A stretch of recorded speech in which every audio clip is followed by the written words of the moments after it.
just a bit outside.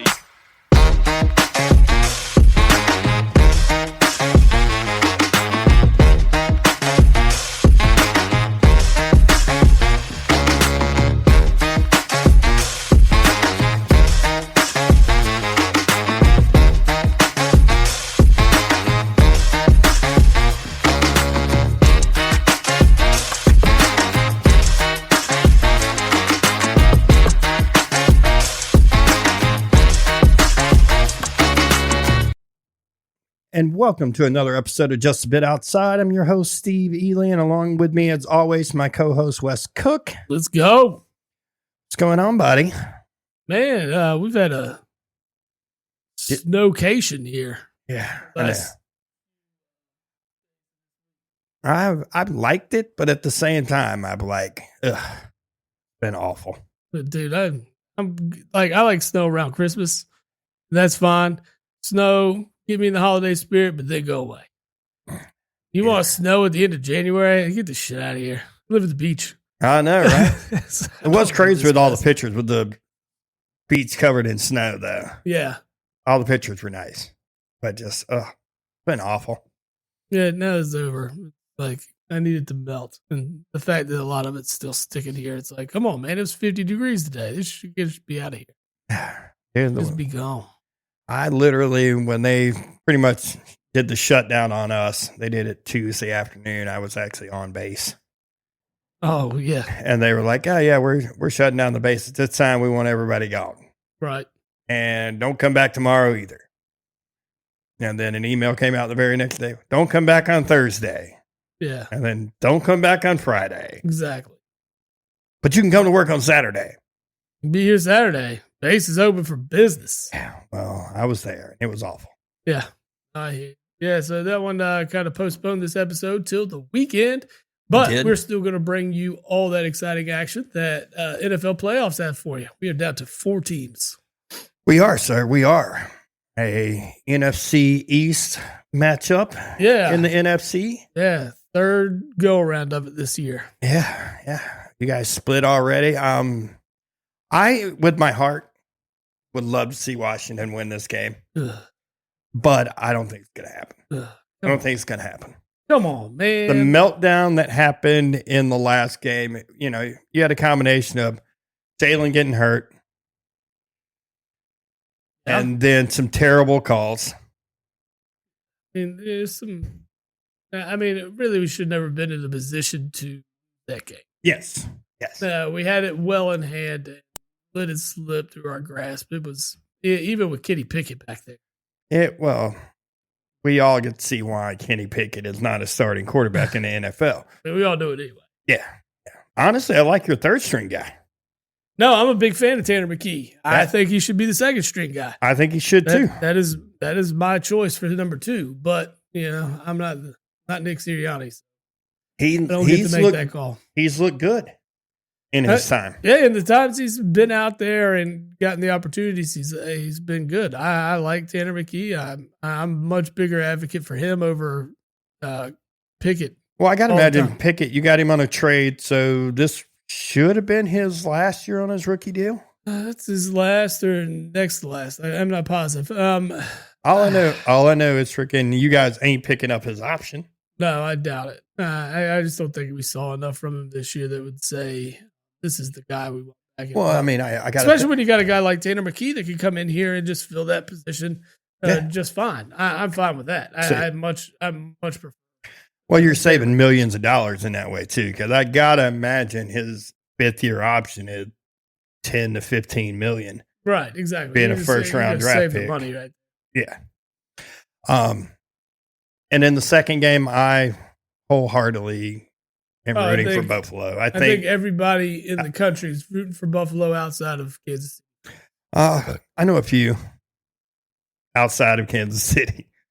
Well, yeah, I guess Patriots, Dolphins, Jets fans don't care. No. I mean, I'll be leaving to go hang out with one when we're out of here. Jen's Well, yeah, Kansas City fan. Yeah. Well, I mean, she's not Kansas City. Oh, yes, she is. Travis Kelce fan. And she's all about the Kansas City. I was like, oh, they get so lucky. Christine likes to call them the red team and get under my skin. but she knows this is a one-team household, and it is go Birds. Yeah, That's unfortunately. Not unfortunately. Go Birds. I'm going to play this game right now, Steve. I'm sorry your team got their asses. Yeah. Yeah. I didn't think they were going to win. I know. I mean, you said it, but I mean, still. We'll get to we can start off with KC and Buffalo.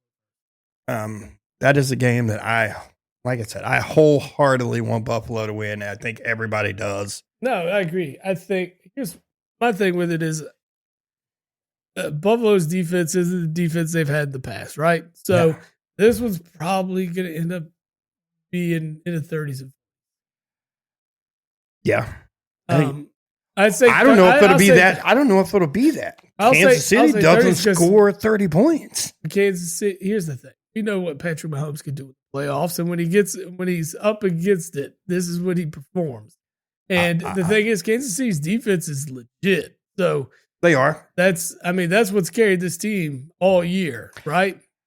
They are, but they did get again some suspect calls last week. I understand. Oh, I mean, yeah, Houston fans can be pissed. I get it.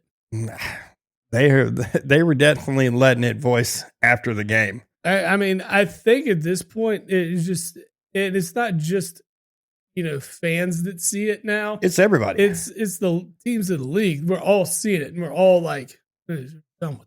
The rough and the passer were the two Texans guys actually collided with each other and never touching them. Yeah, like something has to change. Like, replay has the ability to pick up flags. I just don't know when they have that ability. I mean, I think in those moments, with the way that replay comes back so quickly, because we get it as a fan, you get it. We see quickly. It immediately. Yeah, you see it immediately. Why isn't there somebody at the headquarters that is seeing it and calls down to the booth, be like, "Hold on, pick that flag up," before you make the call? Because the refs are going to huddle anyway. Refs are going to huddle and be like, blah, blah, blah, blah, blah. This is what happened. And the thing is, when that happens, you should be getting a phone call and be like, nah, man, that's not a flag. Pick it up. Yep. Well, it was that one. The one they got on, was it Anderson? That like the ball had literally just come out of his hand when he hit him. Mm-hmm. And they got him for that one. I'm like, he chest bumped him. Yeah, I mean, there's little ticky-tack. And then you see Lamar Jackson, Jalen Hurts get pulled down out of bounds already, and there's no flags in those games. Well, look at the if that's Patrick Mahomes, we're thinking that's probably a flag. Look at the Jared Goff. I'm much more. Yeah, exactly. But I mean, he just threw a pick, so he was a. The rule states even after a pick, no, he still cannot be hit in the head like that. Yeah, well, like it's still roughing the passer because he still made contact with his head. Well, he did. I don't know what.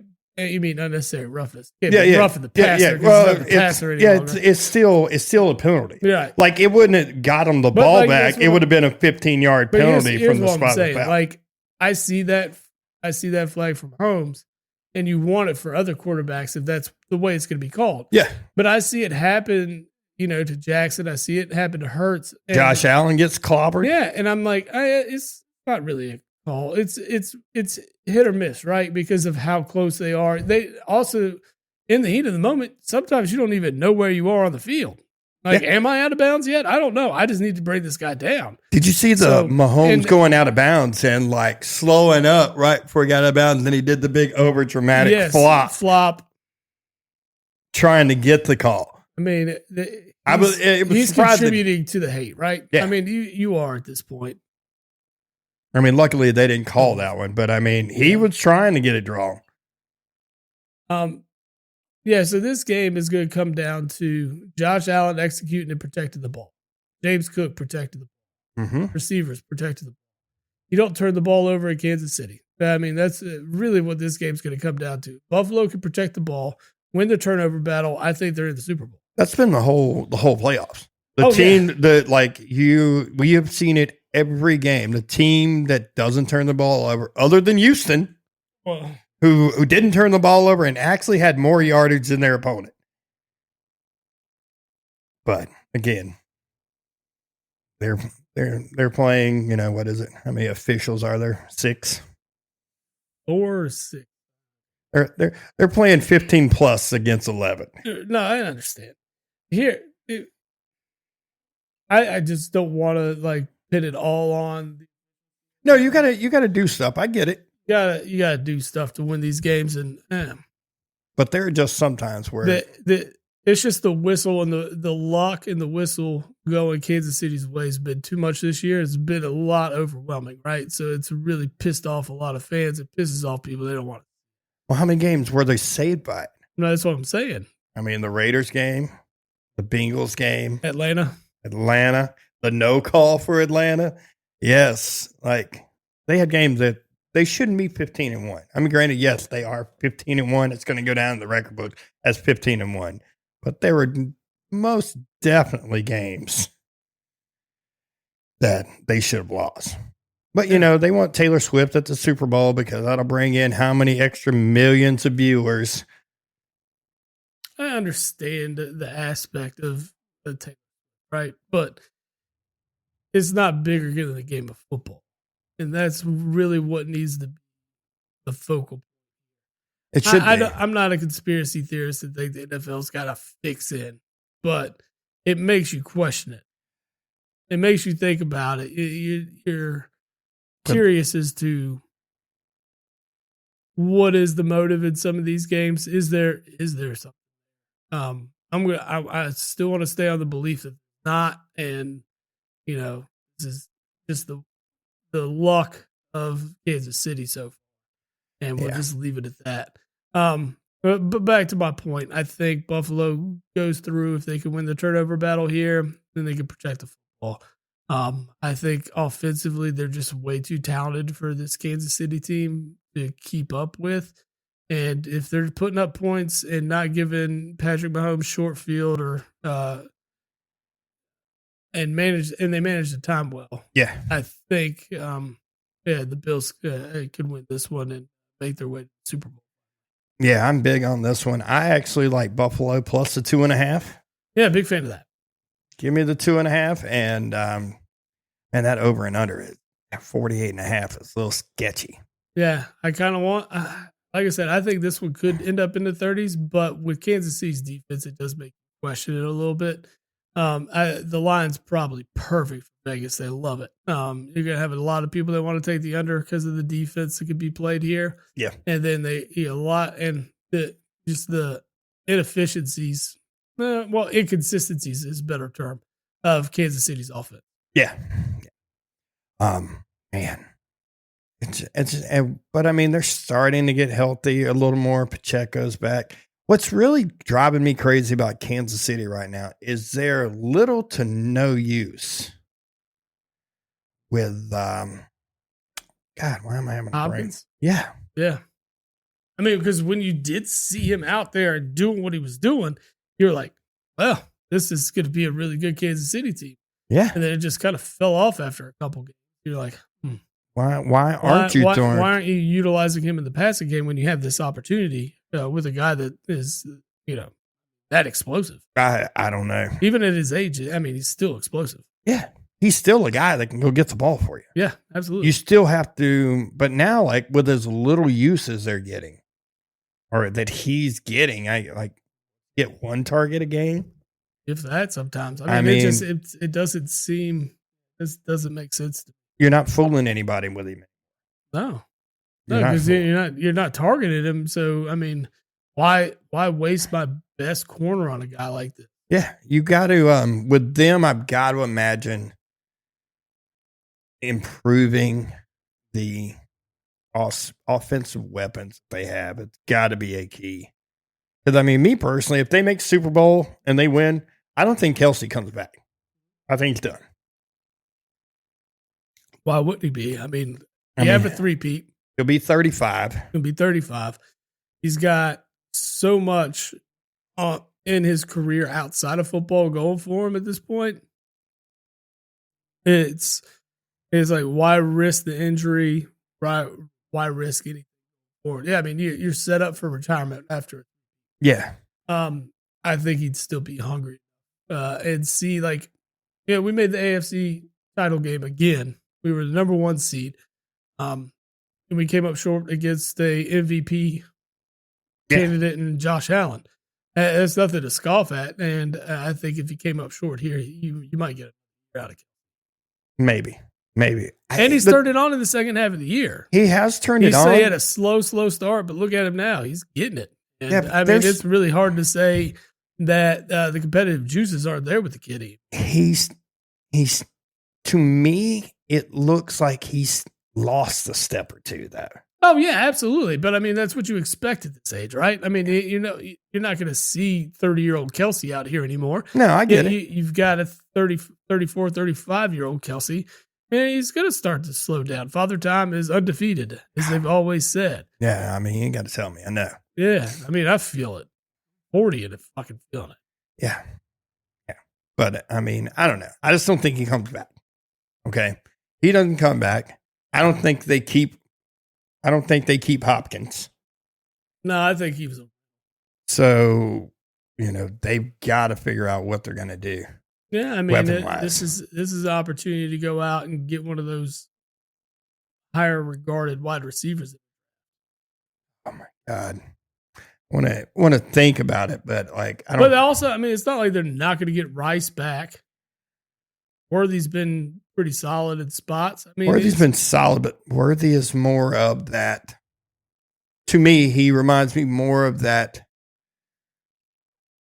Wes Welker, Julian Edelman-esque. Yeah, exactly. Type player. I mean, he's fast. But I don't. He's just.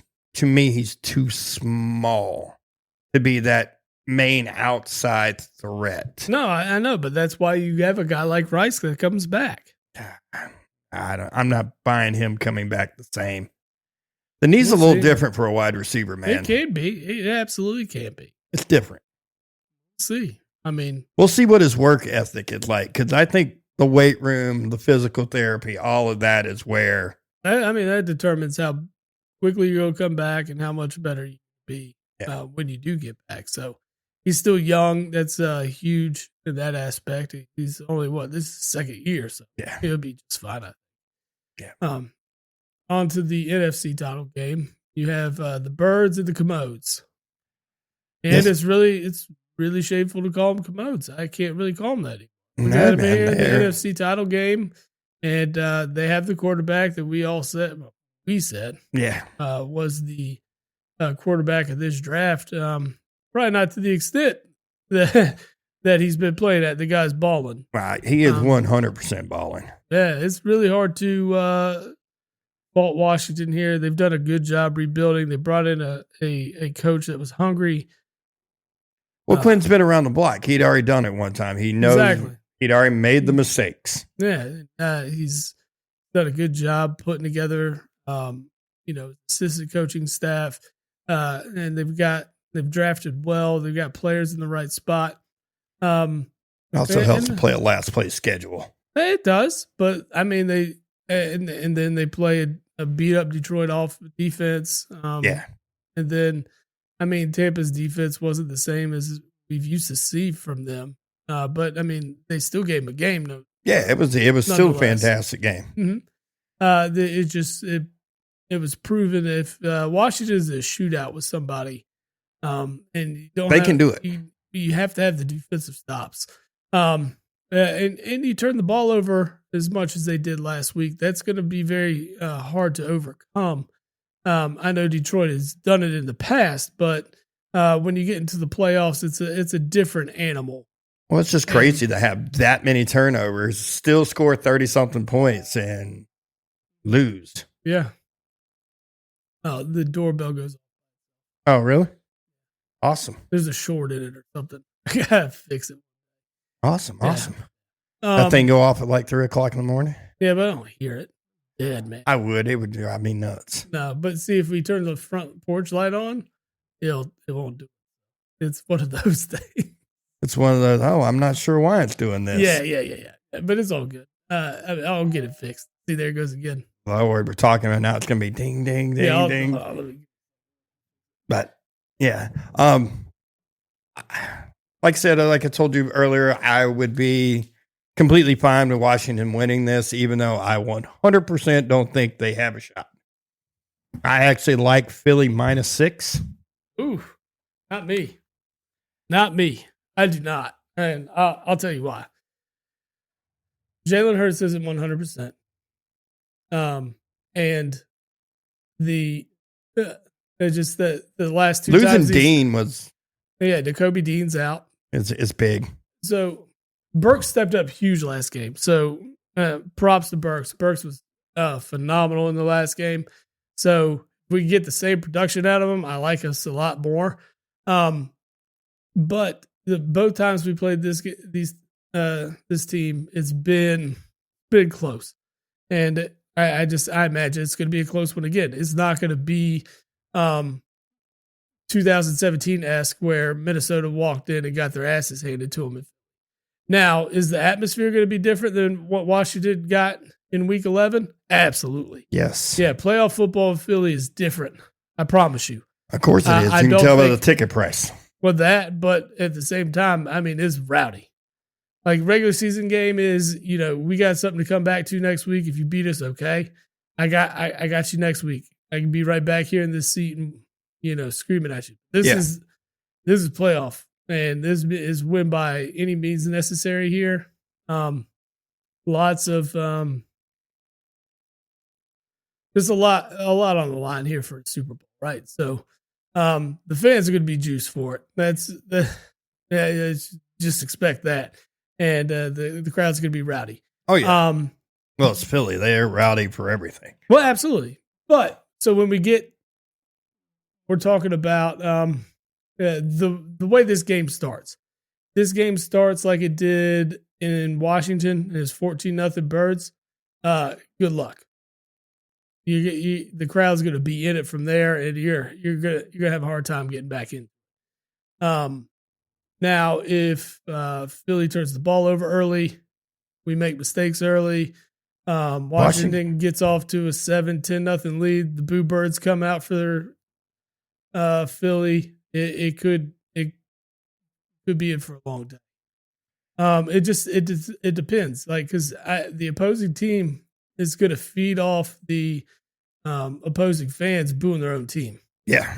They're going to be like, look, man, let's keep them up. Let's keep making it happen. Let's keep this up. So what needs to happen is Philly needs to come out with a strong start and get a couple good stops. 7-10 lead, probably get out of the first quarter or something like that. Head into halftime with at least a single possession lead, and kind of build and make your tweaks at halftime. Yeah. I kind of feel like they need to do. I think you're looking at something good, but turnover battle, of course, is always going to be a primary point that we want to look at. The Eagles, fortunately, I'm going to knock on wood, have been very good at protecting the football. Doesn't look like this one's going to be a snow game, so we should be able to see more passing in this one. But as we've seen in the past, Saquon Barkley will run in the snow, rain, sleet, hail, don't matter. Saquon will get it. Well, that's what I think they should do. Yeah, and I mean, it's just like we did last week. I mean, we won with by the legs of Saquon. I think if you're looking at this Eagles team to win anything, they're going to win by the legs of Saquon. Dude, the Rams were game for a snow game. Surprisingly to me. They hung in a long time. They adjusted well. So the second Saquon Barkley touchdown, it seemed like a wrap. Yeah. And then came back out and they started doing the short passes and hurry up offense. Yep. And it took Philly out of their mentality altogether. They were not prepared for that game plan. They couldn't make the adjustments properly, and it allowed for the Rams to get back into that game and make it the last possession valuable. Yeah, it's very respectable. I think the Rams defense is a lot more potent than that of Washington. So that's a benefit to the Birds here, especially with the O-line that they have. Cam Jurgens did practice yesterday, so that's huge. Because there was thoughts he might miss this one. We are fortunate that Landon Dickerson can kind of slide in and play some center. So we wouldn't be up Schitt's Creek in that instance. So I like the Birds' chances. I don't think this is a blowout win. I don't think this is a runaway win. If it is, like, God, I thank you so much. But it's just just knowing NFC rivalry games, it's not going to be that way for us. And Philly likes to make things interesting. They do. They like to make it a lot more interesting than it should be. What I expect to see and what I would like to see, I'd like to see Philly slow the game down. Slow it down. Pound the rock. Play time of possession game in Washington, because Washington has the ability to score quick. They can. Yeah. And so, I just think this defense is different than what they've been. I agree with you 100%. So they're going to have to execute as well. They're going to have to protect the football. Yeah. You don't want to give Barkley and Hurts, A.J. Brown, and Devontae Smith the short field. No, you do not. Yeah. The kicking's questionable right now. Elliott is. Every kicker has been questionable this year, isn't it? It's strange. It's just been a weird year. It makes you a little bit worried about field goal range. It may even come down to field goal. Elliott's been rough. Justin Tucker. Yeah, no, everybody was struggling. Especially your top tier guys. Yeah, Koo from Atlanta was struggling all year. Yeah, it was. You saw a lot of the younger guys that were more successful than what you saw from the old heads. Yeah, absolutely. Yeah, but I think hopefully it doesn't come down to that. Hopefully we're able to just get the ball in the end zone. Yeah, and convert on those extra points. You're just like Philly money line then. I'm pulling for. Yeah, you don't ever bet on the Phillies anyway. It's not. I can't bet on the Birds here. I'm just because I don't want the bad karma coming back. I just think I'm gonna take the Birds, and I would take the money. Yeah, I think Philly wins by 10. I really do. I hope you're right. I really do. I think Philly wins by 10. I do like the under in this one, because I do feel that Philly's going to slow the ball down and limit Washington's possessions, because they have the ability. Saquon just averages, give you 5 yards. 5 yards and fall over. 5 yards, fall over. 5 yards. No, I agree with you. 4 yards and fall over. I think what you'll see from Washington's defense is they want to see where Hurts is early. Mm-hmm. So they're going to stack the box early. They're going to make Hurts get rid of the football, make quick decisions, and they want to see him pass the ball. I want to see him move a little more. I want to see how the movement. I would like to. I just don't know if the knee's going to allow him to move as much as he's capable of. Is he bracing up for it? They haven't said anything. He very well may. If he comes out with a brace on, I think that's all the answer you need as far as movement. Yeah, I think you're going to be looking at more of the traditional pocket passer Hurts. But I wouldn't put it past Sirianni not to get very creative here. We may see kind of a little bit of a different offense, especially from the quarterback play here, than what you're used to seeing. And this is to catch them by surprise and make them have to adjust on the whim. Right. It wouldn't surprise me. So, yeah, you could see a little bit of creativity out of Sirianni. Because we've seen this team twice already, so you're going to want to do something a little bit different. A little different. You're going to have to really limit what Hurts does bad, and really allow for him to shine in what he does well. Yeah. So you're going to have to find those points in the game, and you're going to have to, highlight them. You're going to have to make sure that we are capitalizing on those opportunities where he can succeed. I 100% agree with you. Again, I don't want the Eagles to win, but I hope so. I think they're gonna. Honestly, I don't want to see Bills KC again. You're gonna get Bills. What you got? Eagles and KC in the Super Bowl. I don't want to see it. From my standpoint, I do. You do because you want that revenge game. I like the revenge aspect of it, but in terms of which team I'd rather see, I'd rather see Kansas City. Honestly, I'd much rather see Kansas City than Buffalo. If my team is to make it, I'd much rather see Kansas City than Buffalo. I think Buffalo is offensively one of the best teams we've seen in a while. They're good. Those two teams robbed me of a lot of money last week. How so? Well, you saw the one beat. The one where I was 2 yards short. Oh, yeah, that was. I had one for the Buffalo game, and, because it turned into a snow game pre-whatever, I just need Josh to give me 200 yards. Yeah. 200 yards. That was a rough one because, that one would have paid out 3. But you had to turn that one around. So that was about getting the weather forecast because everybody knew the Philly game was going to be in snow. Yeah. They knew it was going to be in snow. Yeah, it just didn't happen. Didn't really happen till the end of the first quarter, beginning of the second, and then after halftime, you got a snow-filled field. Yeah. So I love watching those games.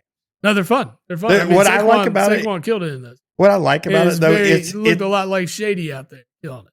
What I like about it is you can see the speed of the game completely slow down. Yes. Yeah. It has to because you don't want to you don't want to throw the football in those conditions. Number one, those balls are being thrown hard and catching them with cold ass hands. Yeah. That's a difficult thing to do.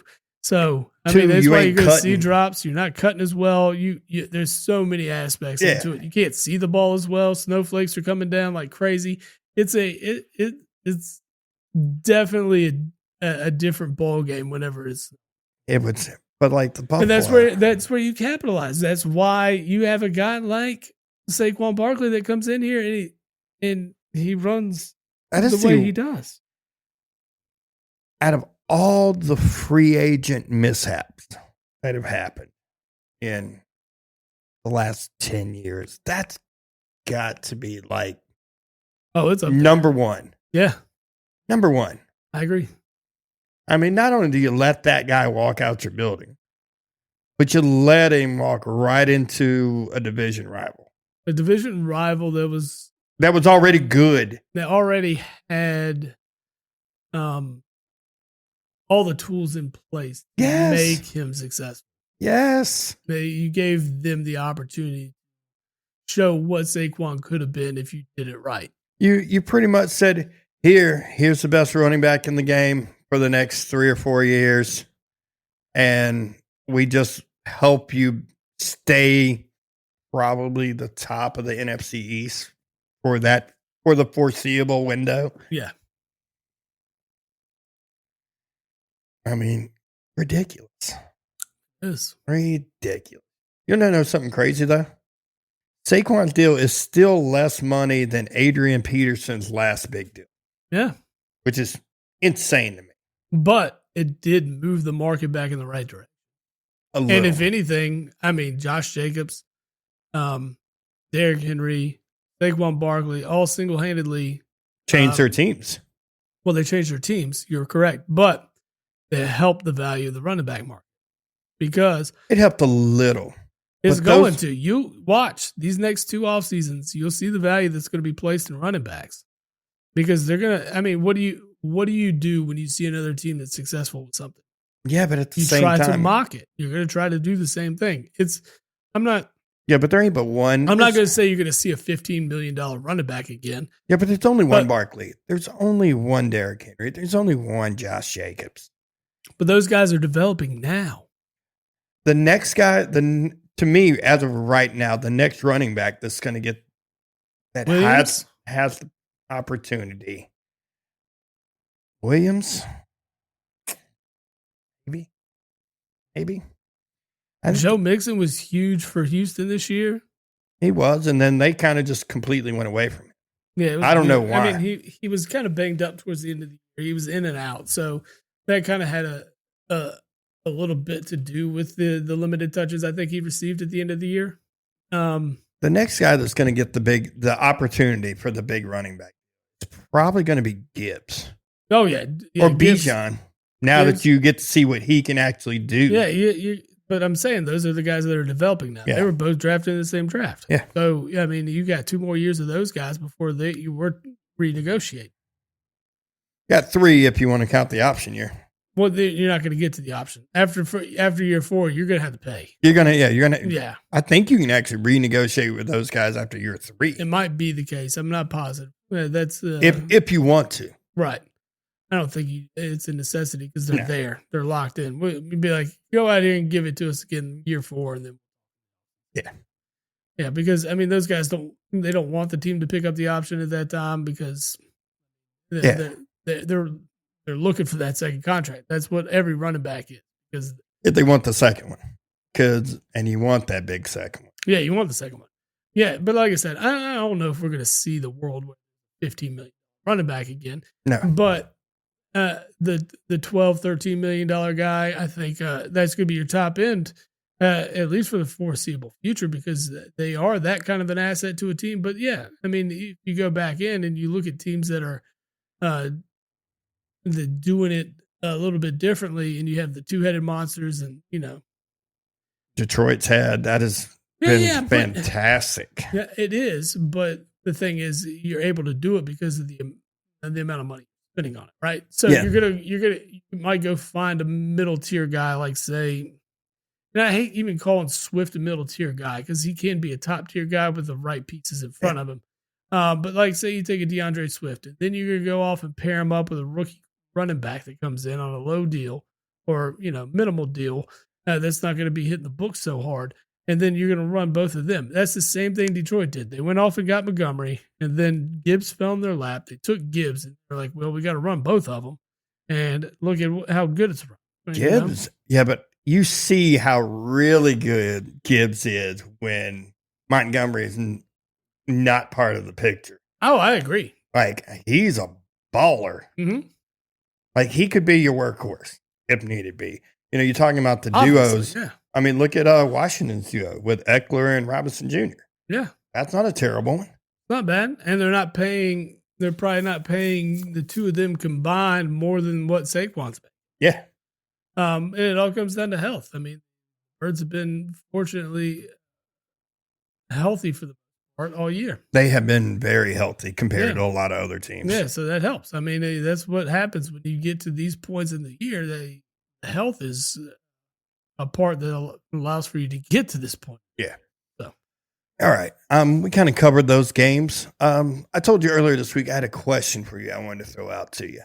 I was listening to some stuff the other day, and they were talking about quarterbacks in the NFL and the battles and like where you rank these guys among each other. Mm-hmm. And the 4 that they were talking about, you could arguably say are 4 of the top 5 in the NFL. Okay. Before they were arguing, they were talking, was Mahomes, Jackson, Allen, and Burrow. And you could, legitimately, Burrow won't win it, but you got 3 MVP candidates right there. Burrow's going to finish in the top 5 in the voting, even though he never made the playoffs. It's not his fault. If they were a playoff team, he'd probably be, you could legitimately argue MVP for him because of his numbers. Yeah, if you flip like a 2-win, 2-loss thing, just get him in the playoffs. I'd see. That's the thing. I don't know if you just get him into the playoffs if they're going to say that he deserves it. But let's say they fell into the playoffs this year. The way they would have gotten in would have been, a miraculous feat because of how far behind the 8 ball they started. Well, their defense is god awful, but it got better towards the end of the year. So it allowed for them to improve. But the problem was they were just so bad early on that they got so far behind that it was almost impossible to catch up. The fact that they were still in the last week of the season and still being talked about as a potential playoff team says a lot. And it's all because of the offense and the way it operated. Yeah. And that offense carried that team. But that defense was so bad that it put them in a hole. That you were in a hole. You just didn't have a shot. But what I'm saying though, arguably you could say that's 4 of your top 5 quarterbacks in the NFL. Yeah. Correct? Yeah, I would say so. Okay. The problem with those four, and it reminds me of a lot of, football from 10 years ago in the AFC. When you had Brady and Manning and the Roethlisberger and Phillip Rivers. Yeah. You've got all these guys that are going to be battling in the playoffs every year. You're going to see them. You're going to see at least three of these guys in the playoffs every year. All in the same division. Not division, all in but the same conference. Yeah. And then you got to add like Justin Herbert to the mix, CJ Stroud to the mix. Yeah. And like my question is, but I started thinking about just those four main guys. I mean, Patrick's already done his thing, so he's kind of set himself apart from those guys. It's kind of like everybody's going to look at him as the GOAT of this era, right? Yeah, now. It's Brady-esque. Right. I mean, if he three-peats, you can have the conversation. Yeah. But my question is, what I was trying to figure out, like, all of these guys can't win. Who is going to be like this generation's Phillip Rivers? Who is going to be a great quarterback, but it's going to be a hair short every time because he's having to play one of these other guys all the time. Lamar Jackson. Think Lamar Jackson's the guy? Absolutely. Wins MVPs, but can't get it done in the playoffs. And he can't get it done in the playoffs because of the teams he's coming up against in the playoffs. It's I don't see Lamar Jackson get over the hump. I don't. I know they played Buffalo, and I've been singing Buffalo's praises. They played them tight, but I just don't see it as Lamar Jackson. The thing that got me about the Buffalo game is, where was Derrick Henry like the entire fourth quarter? Right. Yeah. I don't feel like they ran the ball with him. Yeah. The thing is, you almost became kind of predictable because it was like, we just need to score, and we need to score fast, and we need to figure out how to do it. We're going to do it through the air. It's like, why? Henry's ride the guy that got you here. Henry is that guy. He's like Saquon. They have that same draft. The more you're touching the ball with him, well, it gives you better opportunity to hit the space and end up on these big runs. Look at Saquon. Yes. When he gets that opportunity, it's just going to be one. It just takes one. It only takes one. He gets it. And he got two of them last week. And that's it. That's what it's going to be. But if you're not giving him the touches and the opportunities to do these things, this is what you're going to look at. That's 2 years in a row that I feel that the game plan has failed him. Like last year, they went full-fledged. We're not going to run the ball at all. We're going to let Lamar win this game. Yeah. Which is exactly, I don't want to say it's not what you want to do, but you don't want Lamar throwing to win the game. It's kind of, but that's what they did in the fourth quarter of this game. Yeah. And they should know by now that doesn't work for them. No. I just feel these guys are so like, if Cincinnati can get their defense together, and depending on what happens with T. Higgins, offensively, they can play with anybody. Anybody. Allen has just, I don't know. I know Lamar's numbers have been great. They're all their numbers. Yeah. But I just feel like Allen's taken a step forward this year. Like a turnover, like he went from being like turnover machine to being more ball protected. Yeah, he found that good median, right? He found that spot where I don't take the chance here, but I can't take a chance it's here. And Yep. He's finding it there where he knows those turnovers are more costly in this scenario and that scenario. He's just found a good median within himself, right? Yeah. That middle ground that's allowed for him to kind of take that next step to where he's at. And that's what I'm saying. I think this is the year he takes the next step and he's in the Super Bowl. I would love to see it. Yeah. I would love to see it. And that's a passionate fan base up there that deserves a trip. Like they do. In all honesty, they deserve a win in that game. For Christ's sakes.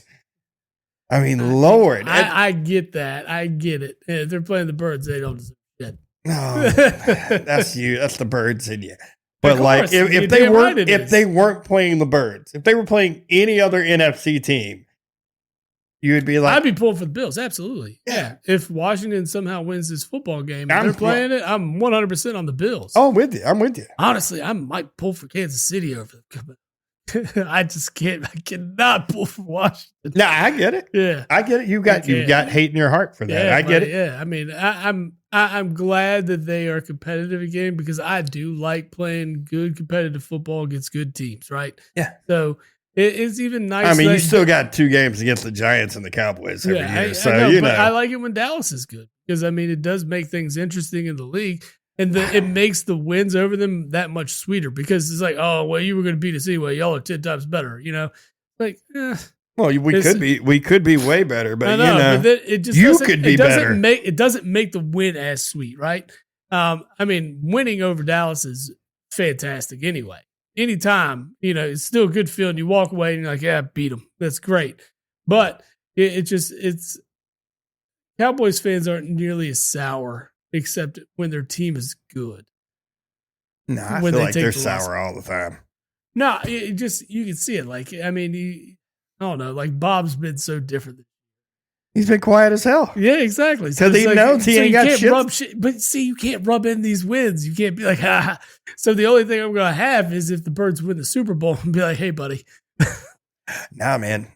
You realize with Washington making the NFC Championship game, they were the team that had the know. longest championship game drought. Yeah, conference title game draft. Yes. And Until now it belongs solely to the Cowboys. every other team in the NFC has made the conference final since 2000, except for except for the Cowboys. except for those damn, Fucking all. you know. It's kind of funny, actually. They would have been, you know, if Jerry hadn't gotten ahead of himself and fired Jimmy Johnson. Well, I mean, yeah, you're That was- talking. I know Barry Switzer came in and won a Super Bowl. That was the Jimmy first- C, bro. It was the team that he put together. But what I'm saying is, You and I could have coached that team to a Super yeah, Bowl, I think so. to be honest. I had my Madden playbook up, be like scrolling through my sticks. Did you see the guy that applied for the DC? Packers Yeah. DC job because of his Madden skills? Hey man, whatever. He got a reply back from the GM, told him that he knew a franchise that was down in Chicago that could probably use it. I was like, oh, I love it. That is great. That is awesome. Speaking of the Bears, man, they got their coach. Did get the coach. Someone said on the radio the other day, I can't remember who it was, but they made a good point. If you brought Ben Johnson in to this role to be the quarterback whisperer, then you hired him for because you're the head coach. And who deals with the quarterback the most? Quarterback coach? And OC. OC. Head coach has got too much other shit. He can't focus on Caleb. So you gotta hope Ben Johnson's coming in here and putting experienced guys in these roles. Otherwise, I think you're just gonna get more of the same shit you've been getting. I personally, if Ben is going to be in complete control of the offense, which he's going to be, I have no doubt he's going to be that head coach. Year one, yeah, you have to be. He's going to be that guy that's going to call the plays. Oh, why like- not? Yeah, I would want him to. Like Absolutely. it's- I would go be his OC right now and just be like, hey man, that's cool. I got Whatever you want to do. Yeah, you're not getting over my head. I just want you to teach me everything you can teach me so I can go off and do my thing.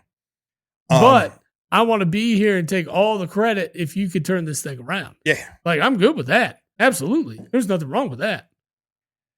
I mean, it's just, I like the job he did with Jared Goff, but I didn't think Jared Goff was that far from being that kind of quarterback in the first place. He got the Rams to the Super Bowl. You know, it's not like, you're rebuilding that dude. No. For the trade that the Rams offered Yeah. for Stafford, even if they hadn't won a Super Bowl, if you're Detroit, you make that trade all day long. You have to. All day long. No, I agree. I mean, just for the draft picks. What Detroit did differently though was they went out and got a head coach that was hungry. Mm-hmm. They went out and they went outside of what they might have normally done, and then they've drafted. Yes, I mean, you're talking about 3 things that have really changed the organization. They looked at it and they looked in the mirror and said, "What are we doing right? What are we doing wrong?" Figured out what they were doing wrong and changed it. And that's what you need to do. Have you gone back and look at like the trade and what they used for those picks and what they drafted?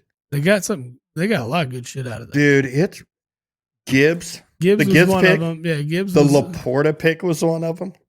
Was Hawkinson one of them? No, Hawkinson. That was They already had Hawkinson because they traded him after they got. Well, Laporta. yeah, right. I know that. But like, if you look at the trade, like it's just like, I mean, the thing is, that both teams won that trade. Yeah, right. Because LA got the title they wanted, and Detroit is right there on the verge. They're on the verge, and they're set up to be successful for years going forward. They're not going to, they've got a good structure in place that's going to allow for them to be successful. So they just got to find the right guy to replace Ben Johnson. Yeah. Mm-hmm. No one was talking to you. Yeah. Yeah. No one was talking to her. I said Ben Johnson. Not even close to her name. Yeah, not at all. She just likes to poke her head in. Typical woman, just butting in for no reason. Yeah, exactly. In the middle of a conversation. But knowing half the story. Yeah. Then having a full opinion on it. Stupid. But she didn't hear that. Why? All the other coaching changes I kind of get. The Dallas one is a head scratcher. I don't get that at all. That's stupid. Dumb. I don't get it. Dumb. Liam Cohen in Jacksonville. It's okay. That was a pretty shiesty move. But come on, man. If someone, I mean, I get it. You sign the extension. That's cool. But someone comes along and says, I got a head coaching job for you. It's going to pay you 5 times the amount you're making. I wouldn't say it was 5 times. You know what I mean. Yeah, but it was like he had gone back to him, said that he didn't want to take the job, and they turned around and made him the highest paid coordinator in the league. Yeah. I mean, I get it. Then Jacksonville pretty much locked him in the facility. So I know about Liam Cohen because he was the OC at Kentucky. So he was the OC at Kentucky 4 years ago, there for 1 year. Then he got an opportunity to go, I think it was to San Francisco and be their OC. He went there, and then after it was the Rams. He was the OC for the Rams. Sorry. Yeah, he's part of the McVay tree. Yeah. So he went to LA. He was the OC there. And then Kentucky convinced him to come back after 1 year. It was that 1 year the Rams were pretty bad offensively. Yeah. It wasn't really Cohen's fault. They were injury riddled. I think it was the year that Cup was banged up. Wait a minute. Was it Goff's last year there too before pre-trade? No. It was after trade? No. Stafford. Took off. And then came back to Kentucky. Then left Kentucky last year and went to Tampa Bay. This dude's a moving piece. He can't stay still. Because the thing was, like, when he came back to Lexington the second time, he said he would be there for 3 years. Yeah. NFL called. He was on the first plane out. So the tree, or well, the OC position in Kentucky has just been revolving. It's constant. New OC. So no consistency. That's part of the issue with your offense. That's the huge issue with the offense because everybody's learning a new playbook every year. And so that's a big deal and something hard to overcome. So my question. He went to Tampa Bay, and so, I mean, it doesn't surprise me. Let's put it that way. How much longer does Stoops have in Kentucky? I mean, I know that's a bit off topic. I just came to my head. I was just curious. Understand. It's a one you want to inquire about because after the year he had this year, yeah, we beat Ole Miss, but then you take losses to Florida, South Carolina. Just teams you shouldn't be. I'd say not making a bowl next year is going to Makes the seat really hot. That seat's going to be very hot. I guess it depends on how the season unfolds. Yeah, let's say they start off 3. You win your 3 non-conference bullshit games, and then you come in 0-3 to start the SEC season. Depending on who they're at or whatever. Depending on what's going on around them. What's going on? I think the seat's hot. They come back and recover, and they win 3 or 4 more of those last 6 games. I think he finds a way to keep it. Comes back and puts up another 4-win season. Lose to Louisville. You're probably out. I was just kind of wondering because, I mean, with the way the SEC is moving and all the direction they're going, it's like Kentucky has kind of been I don't want to say stale place as far as coaching. I mean, he is the longest tenured SEC coach. Yeah. So it is stale at this point because the progress hasn't been made to, like, there was 1-10 win, right?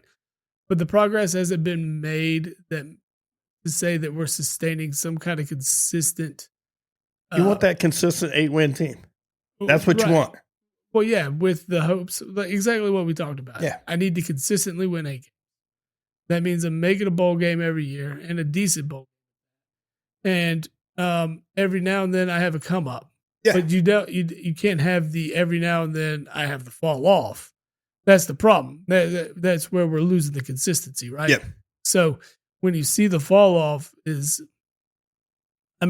got equity in the program at this point that he's going to keep his job. But now you have a fall off like this. You have the amount, kind of a mass exodus into the transfer portal. It makes you question the state of the program. So you're really, really questioning Stoops' leadership skills after, I think, is it year 12, year 11? It just depends on how this one unfolds coming up. But there's really 2 ways it could go. So, he's got to outperform last year by 2 wins. Got to be bowl bound. You got to be bowl bound, but you've also got to show progress year over year, right? Because, I mean, if you're a business, you want the same thing. If your business is making money, and then all of a sudden it's lost a fuck ton of money in 1 year. Yeah. You're not going to settle for 2 years in a row of not making money. No, you're not. That's not going to work. Now the business is on its way out. What are we doing? We got to change leaders of the helm here. Well, we've got to figure out what's going to bring us back into the black because we're spending too much time in the red. Yeah. Well, the portal has changed the landscape of college. Yeah, that's another thing when you look at Kentucky football. Sports. It's a new quarterback every year. There's no consistency with the wide receivers there. Well, I'm trying to figure out how these teams are going to be able to manage their own rosters. Yeah, I mean, there's going to come a time where there's a cap on. Yeah, but I mean, you still got to be able to get your guys to stay and want to. It's all going to be about money. Develop. Yeah, and it's not. It's going to be, there's always going to be some other team that's willing to pay you a lot more. No, sure. I mean, I get it. Look at the kid that went to BYU. He only went to BYU because they paid him $7 million to go. Yeah. Like I said, for a guy that could get there and in his first practice roll an ankle or have very similar injury to like the Kyrie injury. where he misses essentially 3/4 of the season. Yeah. You paid this kid $7 million to watch him do nothing. Yeah, I mean, stuff like that. It can happen. That's the downside to contract. I think it's going to have to come to contract too. Yeah, not just year by year. It's going to be, hey, look, we're giving you this money. Mm-hmm. You're giving us this time. Right. Yeah. So you're gonna see 2-year commitment, 3-year commitments based on that. Yeah, I think that's the way this will kind of evolve going forward. To. Because I'm not coming to you on a year-to-year basis saying I need you to be contractually locked in for 1 year. Yeah. I need to know that going in so I know my head count coming out. Yep. And, they're renewable on a year-to-year basis. And it's to me, and I love college. You know that. Yeah. I love college football. I love college basketball. But the whole portal and NIL is taking out so much of the love of the game. It is for me. It's driving me crazy. And I guess it's because I'm one of those old heads. No, I'm right there with you. I agree. I just it makes it hard because you don't get to see the guys develop. You don't get to really grow with a guy. You don't get to learn to almost love him. Right. I want to see that guy for 3 years. I want to be like, this has been watch his guy. development. I want to watch him develop, improve, and get better, and become the lovable figure that he can be. Because now, year 3, year 4, this guy's our stud. Well, it was me. And in his freshman year, he's averaging 5 points a game, but now I got a 20-point per game guy in year 3, year 4. Yeah, and I've been waiting for this because I knew he could develop it. Yep. I watched his entire development over the course of 3 to 4 years. There's none of that anymore. No, you're not going to get it. I mean, it's just it's a sad state of affairs. Talk about what NIL has done to the sport. It's ruined our game. Damn you, Ed O'Bannon. Yeah, exactly, Ed O'Bannon. But I will say there's a lot of things that can be changed, and you mentioned it today is just the putting contracts in place and putting in. We put in a salary cap, something like that, something that to really drive this home and make it a transfer limit. A transfer limit, yeah. You shouldn't be able to transfer every year. You should be able to transfer once. I don't care if you graduated or not. Pull that bullshit out. Transfer once. I'm even okay with twice. Yeah, I'd be okay with twice, but at the same time, I'm not cool with. I committed here as a freshman. Oh, I don't like my playing time. I'm leaving. I'm going here. Oh, well, I'm here and I played well. Well, this team is offering me more money, so I'm going to go there my 3rd year. Yeah. And if you want to go honest, the guy could go somewhere else the 4th. Right. And that to me, I get the coaches being able to leave or whatever. That's part of the deal. What you don't see on the coaching side is those guys pay out a lot of money to be able to lead. Right. So you don't see a coach 4 different teams in 4 years. That's just unheard of. So you're not. So seeing a player do the same thing, it's just gone from one extreme to the other. Yeah. So coaches had this advantage and players didn't have this. We wanted to equal it out, but now the players are all the way up here and coaches are all the way down here, and it's not fair. Yeah. Because now a coach has to do 10 times more work to build a roster because this guy up here can't make up his damn mind where he wants to play. Yep. I mean, that picture I sent you with the guy that was in the he had his Instagram photo was one team. He had a tattoo of Georgia on his arm, and he was going to Penn State. Yeah, with the USC profile pic. Yeah. Georgia tattoo and a Penn State uniform. That's just a ridiculous thing. It is. But while we're on college, I would like to congratulate Ryan Day. Being the most hated guy to become the most beloved guy in Ohio. All like that. Yep. And there's still guys that are like, oh, well, he didn't beat Michigan. I don't care if he wins a chip. You need to just shut up. I will lose to Louisville every year if I'm still winning a national title. I don't care. Yeah, me too. Do not care. Me too. I'm going to be like, let's go back to Can we go back to the record book? I just want to see how many national titles do we have? And do you remember? Anybody give a shit how many times Louisville beat Kentucky? I'll take that. I don't care. I'll take that Georgia Tech loss every year. Yeah, wouldn't you? Every year, brother. I'll take it. Give it to me. Give it to me if I can win a national Absolutely championship. stupid. But I don't even care about the rivalry at that point. If I know I'm still going to win a national title, hell. I did hear the best, like. And we know that Michigan game was a fluke anyway. Yeah. They needed it because guess what it did? It motivated the entire team to go out and beat the shit out of everybody they played going for. Yeah. Yeah. Shane Gillis had the best line about Ryan Day ever. I didn't hear it. What did he say? Dude, he was saying that how, because, he's a big Notre Dame guy. Yeah. And hey, he doesn't like Ryan Day. And he's like, yeah, Ryan Day is a dude that starts out on third and acts like he hit a triple. I was like, that's pretty accurate. Pretty accurate. But, take that L now. Go home, Notre Dame. Yeah, you got to hold that one. Yeah, there was no winners for us in that game. No. Nope. No sinkhole either, so damn it. That didn't win. I had my money riding on the sinkhole. Probably our lack of religious beliefs that didn't help any. Yeah. Damn. Well, we wrap this one up, and I want to wrap it up to an ode to what our podcast is basically based on. You don't understand what Just a Bit Outside is, or you don't understand our intro to the pod or the exit to the pod. Yep. It is the infamous Bob Uecker. The late great Bob Uecker. WWE Hall of Famer. WWE Hall of Famer. Major League star. Yes. Was it you that sent me the Johnny Carson bit? Whether he's talking about he won Rookie of the Year in his third year in the league. Yeah.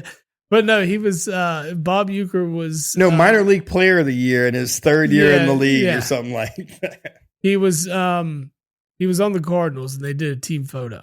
And Johnny Carson pulled it up. I forgot the player he was sitting next to.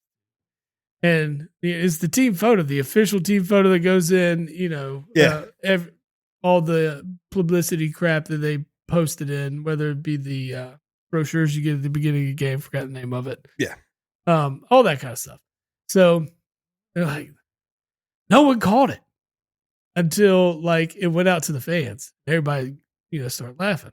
So they blow up the photo and they can't really see it. It's an older photo. And Johnny's like, what am I looking at here, Bob? He's like, oh, me and so-and-so are holding hands. And it's like right there on the lap, like just holding hands with each other. just as nonchalant as they could. Yeah. But I mean, that is great. An ode to the Major League movies and Bob Uecker. Yeah, that's where it came from. That's where this comes from. That's where our logo's off of. Everything. Hopefully he's. What did he drink in Major League? He was drinking a lot of bourbon. Yeah. Was it Jack Daniels? I think it was Jack Daniels. Is that or Jim Beam? I can't remember. That was always on deck for him. Yeah. Why it was called in those games. But yeah.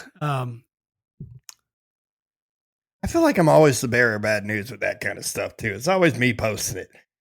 Yeah, it was sad. I mean, no, it's not. My brother said it. Well, I send all the deaf stuff out in our group chat. Oh yeah. Oh yeah. Did you send the Ricky Henderson? I sent the Ricky Henderson too. No, it was sad, man. It was rough. But yeah, lost a couple of baseball greats here recently. We lose the greats and like the shitheads kick around forever. Yeah. I mean, this Bob Uecker was 90. Yeah. I know.